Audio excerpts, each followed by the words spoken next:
Have you ever heard of a sweep? I have heard of the sweep, yes. This is essentially where a midwife fingers you, right? Hi, I'm Matt. I'm a 30-something with a 4-year-old stepdaughter and a 24-week pregnant fiancé.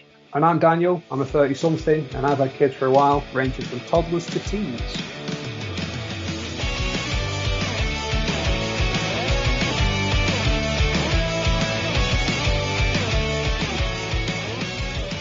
Welcome to this week's podcast. I'm Matt, and this is Ramblings of Dadmen. Once again, I'm joined here by Dan. Dan, how are you doing? Very good, Matt. Very good, very good. And this is a big week today because the first episode is live. Yeah, across all different social media platforms. We are on Spotify. We are everywhere where you'd expect to hear a podcast. And the feedback that we've had so far has been really, really nice. So thank you everybody that's sent me personal messages saying well done, this is really funny, this has been brilliant. Thank you for everyone that's got in touch. Whereas I tried explaining to my brother-in-law earlier on that we've launched a podcast and he didn't really understand what a podcast was. We do also have an Instagram as well. It's at Ramblings of Dadmen. We have, are you ready for this, 10 followers. Woo! So that's brilliant. But you've got to start somewhere. So thank you all. If you want to send us any feedback on there, please do message us. If you've got any ideas of content, please let us know. We also have a Twitter. Which is at Ramblings of Dads. Yeah, so we couldn't get past the characters for Twitter.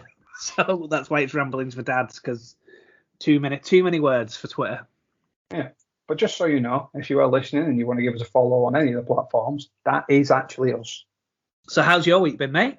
Good, yeah. So obviously last week, at the start of the week, we were in the Lake District. We was there for a couple of days. So we was out and about, up in the hills, just relaxing, looking at greenery. Celebrating the anniversary, right? Yeah. So last Monday was the anniversary. We celebrated that. We took the kids and the dog. We just had a really good day, to be fair. It was nice. It was a long drive going because there was a lot of traffic. Once we got there, we did the usual tourist things, stopping on all of the mountains to take pictures of hills, because in suburban Wigan, we don't have many other than ones that deliver the TV signal. It was good. That's good. We've had a really quiet week this week. Florence has been stopping with her grandparents over in Wales. So we've had a really quiet week this week. We've not really known what to do with each other, to be honest. We are 25 weeks today. I've actually had a message off Becky to tell me that as of this week, you're actually going to be going down into double digits. Yeah. On Thursday, you will be down to 99 days. 99 days. Christ. Wow. The official countdown is on it. That kind of brings me up until what I want to talk about at some point, but we'll talk about that later, because 99 days seems a long time, but I'm fairly confident that will fly by. The baby is the size of a cauliflower head today. Last week it was a burrito. Today it's a cauliflower head. Do you eat many cauliflowers? Have you got any cauliflowers in? Have you made a point of going to the shop and ordering a cauliflower just so you can lay that on Becky's belly to see what it's like? I should have done that, shouldn't I? I tell you what I can do now. I can start feeling the baby of where she is. Obviously, I know that the bump gets harder, but I never realised that the tummy gets softer and harder depending where the baby is, and you can really feel it. That's something that's really new to me. I didn't know that could happen. So yeah, there's been times where I've felt the head in a place, or I felt the feet. It's just strange. It is, but there's a really warm feeling knowing that you're that close to that person. And a lot of people do, there's things out there, people sing to them and you get to know your voice. Don't know how true it is, but they do say that if you play music to the baby whilst they're inside, when they come out, that same music, they've sort of grown listening to. So we played a lot of Michael Bublé, but when they're out, if you play that when they're upset, that sort of helps soothe them. And we did try that by playing Michael Bublé to Georgia when she was first born, and she was a little bit hysterical. Maybe a coincidence, but it did work. Top tip. That's really interesting. I mean, why Michael Bublé? another Beck thing. She liked quite a few Michael Bublé songs, but specifically because we'd already decided on the name Georgia, and he sings a very good cover of Georgia. Oh, right, okay, So that makes sense. Just all tied together perfectly. I was just expecting you to blast out some Slipknot. Quite have the calming effect, though, would it? We see now. This is your opportunity to lead with some Foo Fighters, something. You've got to pay homage to our youth. You've got to have that Johnny Park or There Is My Hero. And if Dave Grohl listens to this, I will be very happy if he approves of said music choice. That's true. I mean, Dave is our hero, isn't he? So before I want to start on about what I want to talk about and ask a question today, I really just want to mention something that's kind of unrelated, to be fair, but I feel it's really important for you to know. Your profile picture on Facebook. I don't know if you've seen obviously you've seen your profile picture now, but the fish thing, right? Why? Yep. Okay, so there is a bit of a story, and it centres around being a dad. Do you know the sexual connotations between the fish? No. So apparently, having something on there is a plenty of fish reference. So when you're showing the fish, you're showing off your best assets. You're showing your tackle. No, I didn't know. which is why I pissed myself this morning when I saw it. No, I mean, to be fair, it is a solid 9.8 pounder. If that's what I'm showing off, then is that I'm pretty sure Beck will definitely be laughing at the fact that I think it's 9.8 pounds. So that's actually a new picture. So my lad, he's gone fishing tonight and he's staying over fishing and doing all that fun stuff. So he's out there at the minute. I'd gone down just to check on him, make sure he's all good. He's got everything he needs, and he'd set his rod up, and he was walking around the other side of the pond where he's going to be putting his tent up for the night. And they were moving pitches. As he was there, or as I was stood there next to his rod, waiting for him to come back, his rod starts flying off, and he's got a little alarm on it, so his alarm starts beeping. He is a solid 3 minutes run around the other side of the pond back to his rod. So I did the dad thing and grabbed his rod and started reeling this fish in, at which point I'd reeled it all the way in when he returned. So I had pulled the fish out and claimed victory. And that is actually something that you can get used to as a dad. You can be a dickhead and steal their victories. I was walking around the entire complex at that point, offering everybody advice on fishing. Bear in mind, I'd just turned up and just been right place, right time. He has actually texted me about 20 minutes ago. He's gone on and caught one 7 pound heavier than what I caught. So wow. He's happy now that he's outfished me. He's beat you. So I've got to go and delete his FIFA team now while he's nowhere near his PlayStation. Don't worry, mate. In 6 months' time, he'll be bigger than you. Don't tell him that. There's a constant battle. He's a solid 3 to 4 inches smaller at the minute. And if you ask him, he'll say just an inch. He's got a bad tape measure. Wish I had it.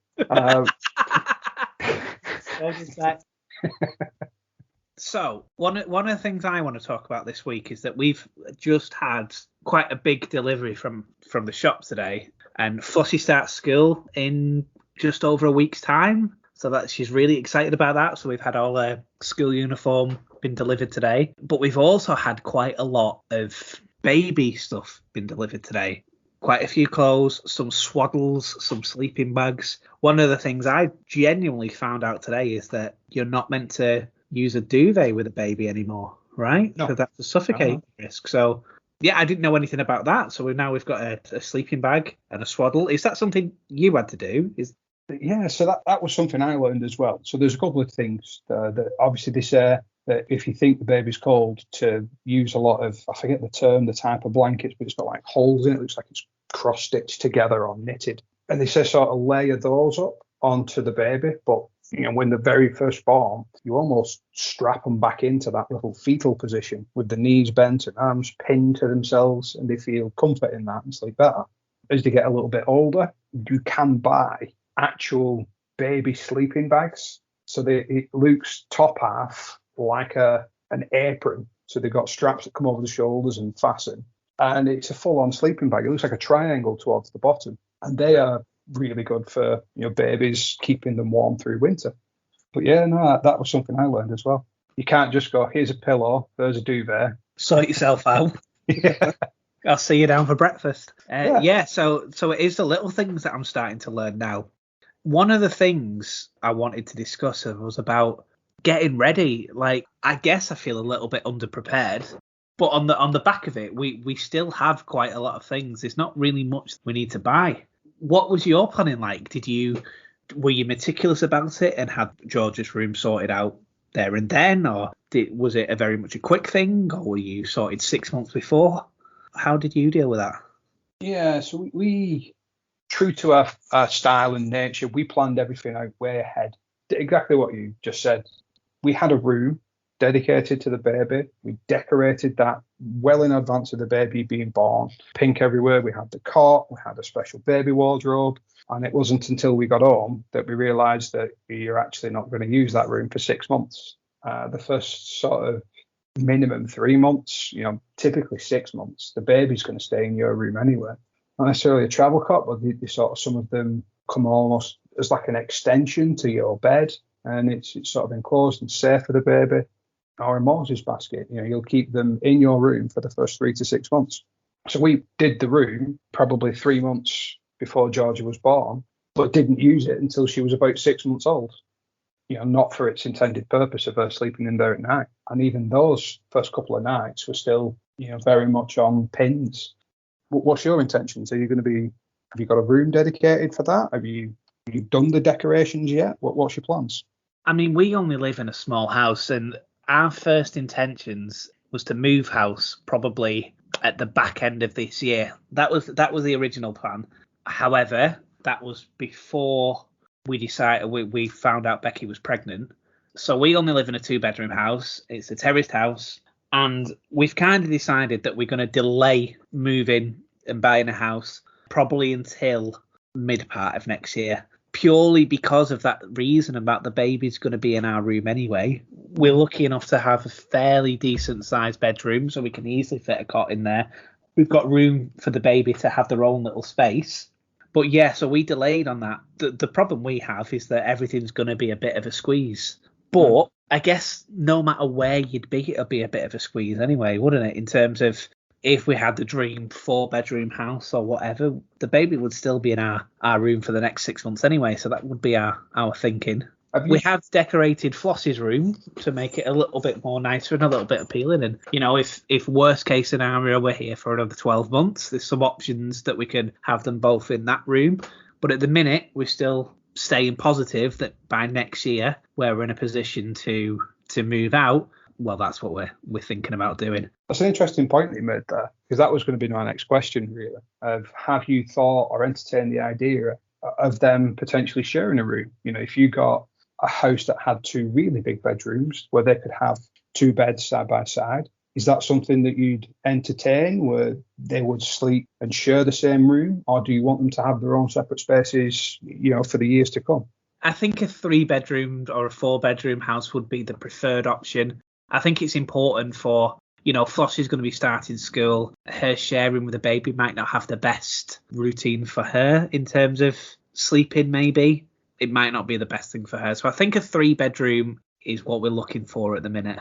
The plan was always to start looking to move at the end of the year, but I'm sure you can imagine moving. Becky's going to be heavily pregnant. That's not going to work for anybody. If the worst comes to worst, I'm sure it'll be fine for them to share rooms. I'm sure it's not been a problem. Me and my brother shared rooms for the longest of times. We actually shared a room on 2 occasions. First in our first house, which we moved out when I was, I must have been about 7. So there was 7 and 3, 7 and 4. So I guess that'd be a similar kind of age group. But again, that was only a tiny 2-bedroom bungalow. We did have our own bedrooms, and then our surprise little sister came along 11 years later. So we were forced to share again. Let's just say some awkward ages. So I think we're going to aim for the 3-4-bedroom house and see where we go from there. I think it's important that they both have their own space, really. No, I agree. I've got a question for you. Just sort of pinged out in my head with one of the comments you made then. Have you thought about the challenges that are going to arise with having a sex with a whale-like, heavily pregnant woman? Has that gone through your mind at this point? Becky, I apologise for calling you a whale. Has that gone through your mind at this point? Have you thought about, if we do, I might touch the baby's head? I mean, not every man's blessed like Johnny Sins. It won't happen. But has that gone through your head yet? Are you at that stage? If I'm being absolutely honest, I'd relish the opportunity. Sex is obviously a really important thing, isn't it? And I think it's something that you have to be both comfortable with, and you talk through it before if Becky's feeling anxious or nervous, or she's not feeling up to it in terms of, she doesn't feel comfortable because the baby's sitting in the wrong position or something like that. It's about not forcing. I mean, forcing is a very strong word. Maybe that's the most inappropriate. That. Yeah, maybe that's the most inappropriate word, to be honest. But I guess it's about being understanding in that situation, isn't it? But no, I can imagine why people do have feelings. I guess there is always the thing that you don't know if you're going to press them too hard, or you're going to. Do you know what I mean? Are you going to put your full body weight on, and who's going to be squashing who? It's a bit of a mindset when you think about it, isn't it? I think you'd probably adopt the position.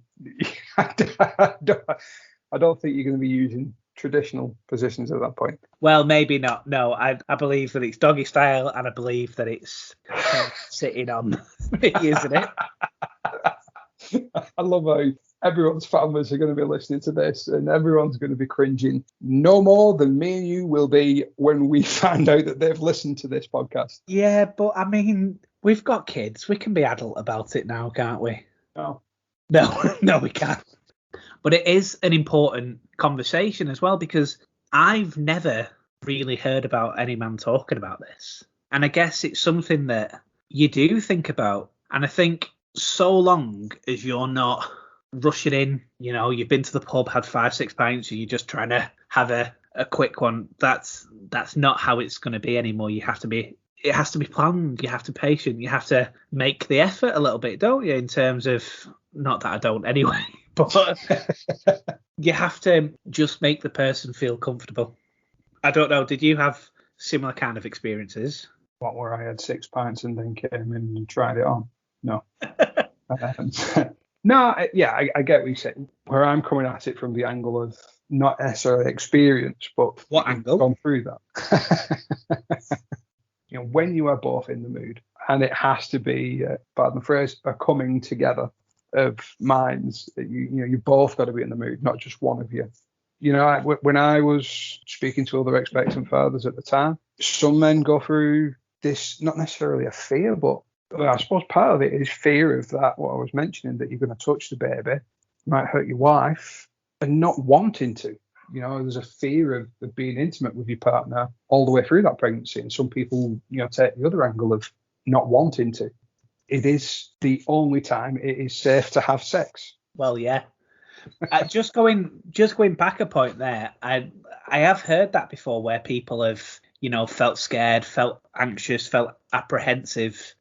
I think from my point of view, I think it's really important that you have to keep that intimacy up. Not for the strength of relationship, because sex isn't the be all and end all, but it's fundamentally important, because if you don't have sex for 12 months, or if you don't have sex for 9 months, there might be the, not so much growing apart, but the whole, people may think that, oh, well, he's not attracted to me because I'm pregnant. And I just feel like the emotive side of the relationship you have to really try and not so much work on that.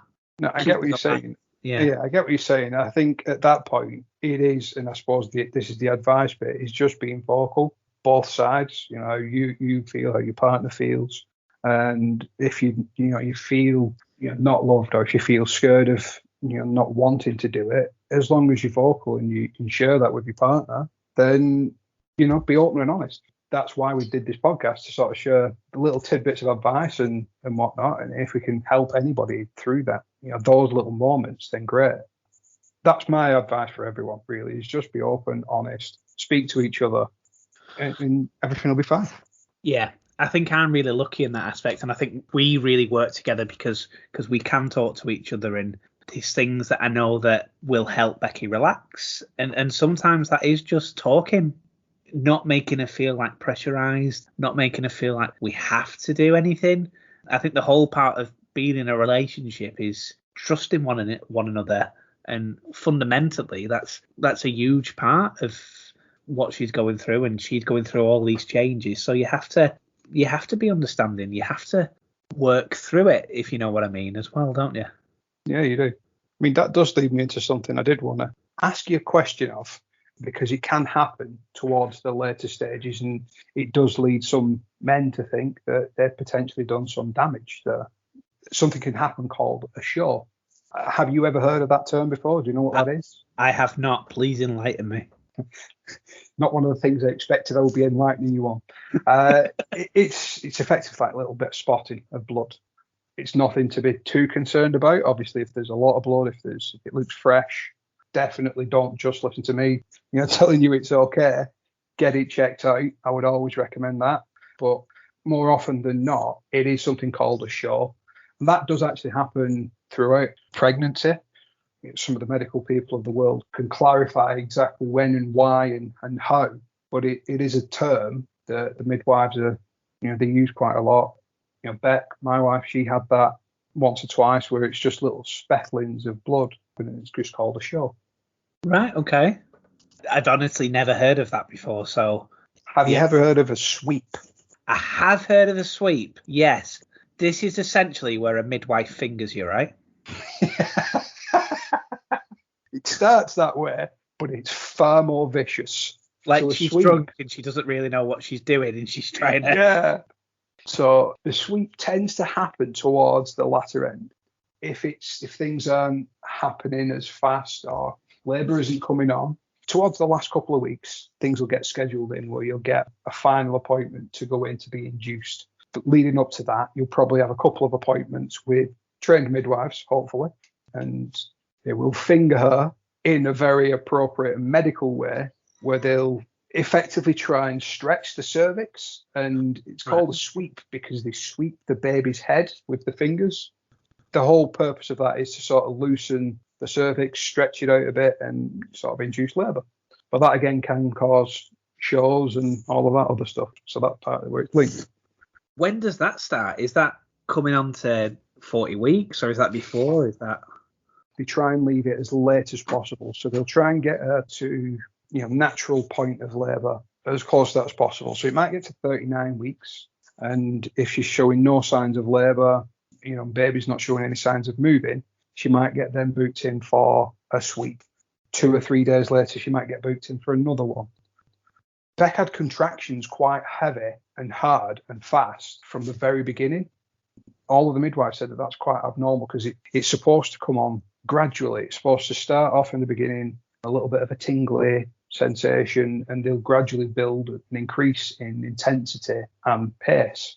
Whereas when Beck was going into labour, into active labour, 5 o'clock at morning, she woke up, went downstairs because she was getting these pains every 5 minutes, and they were lasting for a couple of minutes. That's where you want to be, sort of almost that sort of pushing stage or getting onto that point. She was quite calm about it, took herself downstairs. We spoke to the midwives and they said, you're probably not having what you think. Have a bath, come into hospital. If you're still experiencing it, it gets any worse.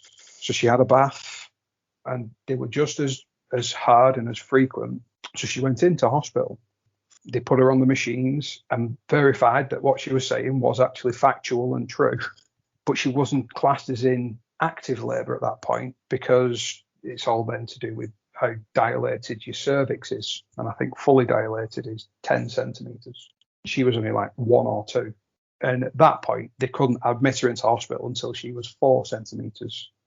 So she had to go and have a bath and have a number of these sweeps, and one of which we called her the matron. She was old school. She was an older midwife. And all of the other midwives that had done the sweeps through the day were very gentle and friendly, and appreciative that you're a woman, you're in pain, you're going through this process that's hurting. I don't want to cause you any more pain than I need to. The matron did not give a fuck. She went in hard. Beck scores my hand like she's never scores it before to that point. She did exactly what she needed to. She did a proper sweep. Within a couple of hours, she was at the point of getting ready to push, and she was moved to the delivery suite. Beck tells me that was probably the worst thing, other than child labour, that she experienced. So it sounds like something that Mr. Miyagi is going to teach you, but Becky will not be looking forward to them, and you need to be giving her plenty of love and attention when she's having that done. I'm sure I'll be there helping out.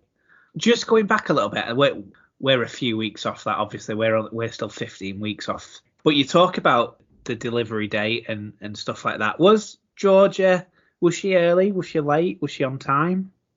I'm going to say she was late a little bit. Okay. So if she was late, did you do any of like the whole old housewife tales of, trying to induce labour, hot curry, sex, speed bumps? What kind of things did you do? All of the above? Not altogether. We didn't have a curry whilst having sex on a speed bump. We got told that a lot of walking brings that on. We got told that one of those exercise balls, the big ones that me and you once kicked around, we'll not say where. Yeah. So bouncing on that, so that action of constantly, just jiggling the baby up and down is going to bring it on. We have one of those in our living room, and Becky is probably downstairs bouncing on it to The Walking Dead as we speak. We tried that. We tried hot foods. We tried also, we heard that, so we were told off some of the midwives that walking, obviously that constant, downward pressure, gravity basically doing its thing, was one of the big things to sort of bring labour on. So we walked, I would say, at least 10 kilometres a day just to try and make it happen. We tried, very hard with that, with other methods that you mentioned, family are listening, and none of it seemed to happen. Babies all come when they're ready. I'm a big believer of that. Yeah, I believe, obviously I wasn't there. Florence was 2 weeks late, and I know Becky didn't have the best delivery labour last time, I guess. So we've got everything crossed that it's not going to be a similar experience this time. Again, if we can keep her relaxed, that's what we're aiming for. I don't know if it's down to genetics or anything. I was 6 weeks early, so hopefully we might be able to find a happy medium between them two somewhere. I think this is probably a bit more chemistry or biology at this point. But they do say that you sort of follow your mother's pattern. So if your mother was on time, early, late, with her first child, second child, third child, however many children that they've had, you tend to follow that same pattern because most of your DNA and makeup is at least half of that parent. Yeah, that's interesting. So it'd be worth exploring, how Becky's mum sort of went through her labours, if she had a tough time, if she had an easy time, if she was on time or late. I don't know how I could bring that up as a conversation around the dinner table, to be honest with you. Play this podcast, and when you've done blushing because of the topic of conversation on tonight, I've effectively asked for you. Yeah, I'll just ring you up over Sunday lunch, and I'll say, I've got a friend that wants to ask you something. Don't worry, it's for a podcast. Maybe we could get her on as a special guest. Yeah, maybe. So I've got a question. Have you ever heard of a baby moon? I haven't. I mean, many days or weeks ago, or whenever we first had this idea for the podcast, you did mention that, and we definitely did go into it very, very briefly. But no, previous to that conversation, I've never heard of a baby moon before. So the idea of a baby moon is a little bit like a honeymoon, but before a baby, where effectively it's one last trip, one last holiday away for you and the expectant mother before your little bundle of joy arrives, where it's just the two of you. Because from that moment forward, you're a plus one. You are adding another wolf to the wolf pack, so Alan would say.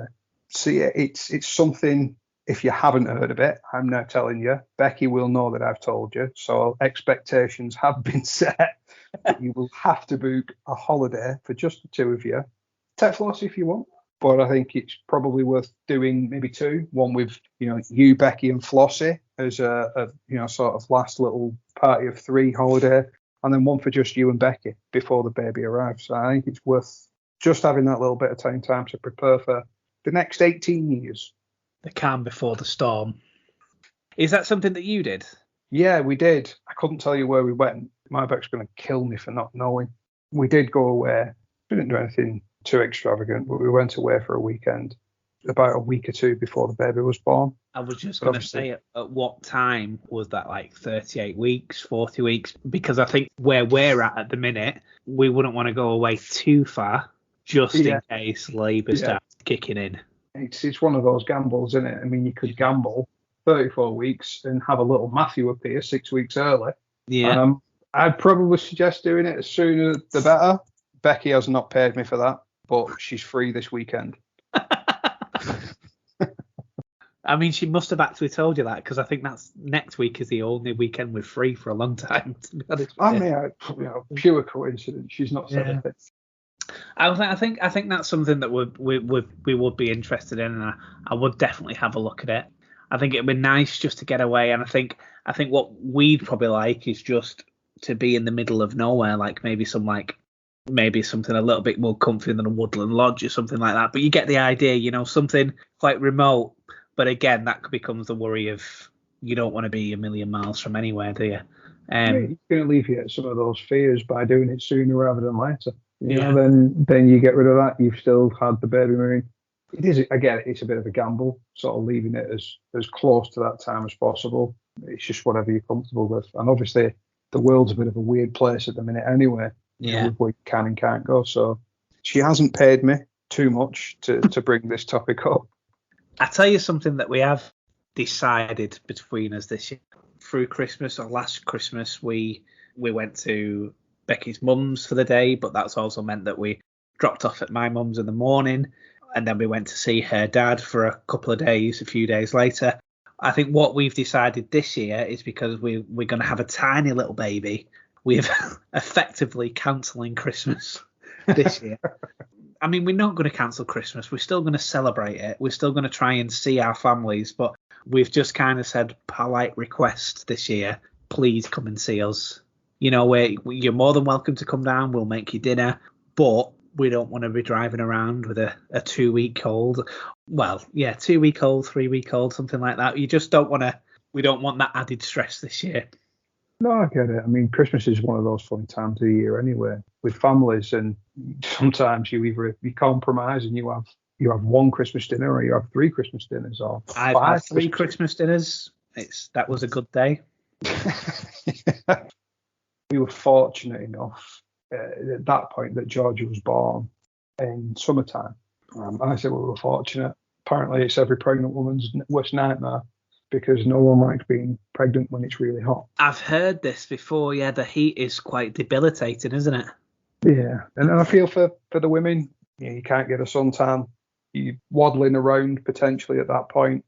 But yeah, I think for the Christmas, we weren't impacted on that. Georgia was getting on 5 months old at that point. She was in a solid routine. She slept through. So the first Christmas for us, we weren't presented with that, but I fully appreciate the decision that you're making there, because you're going to be blessed with a little bundle of joy around that time of year. That's Christmas enough for you two. And we don't want to be dicks about it, but Becky's probably going to be recovering, and she'll be recovering for, some time. So, we've just said, look, you come to us, let's try and make this as calm an experience for everybody. I think that's what we're going to do this year. Brilliant. I think at that point, that's probably a good enough point to sort of let everyone go and stew and recover from the embarrassment of what we've discussed in this episode. I know my kids certainly will be when they hear it. Thanks everyone again for listening. Give us a follow on all the socials. We'll put all of the links wherever you can find this, and we'll see you again next week. You never did tell me your top 3 positions. See you next week, guys.